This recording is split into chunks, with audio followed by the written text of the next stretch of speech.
duka abin da yake auku wannan siyasa ne. Babu wani mutumin da na ɗauki bashi a gunsa na karɓi kwabo na je na yi aure ko na karɓi sarautar gargajiya. A'a, kuma bashin nan da ake zargi, ruwan bashin nan da ake zargi na da shi ba laifina ba ne, laifin bankin da suka yi abin ne. An kai ni ƙara, wanda suke bi na bashi suka ci nasara a kaina, na ɗaukaka ƙara zuwa court of appeal ta wanke ni yau shekara guda.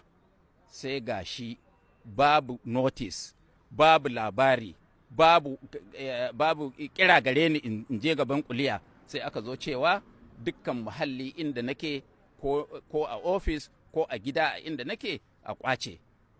Sai na yi dariya, ya suka san nawa ne ma, da ofis ɗin da gidan ya suka san nawa ne. Kaga dai 'yan sanda bila adadin da aka kawo don a kunyata ni, a tozarta ni a idan al'umma, a ɓata ni. Amma a ƙarshe bukatar su shine su karya ni, su hana ni faɗan gaskiya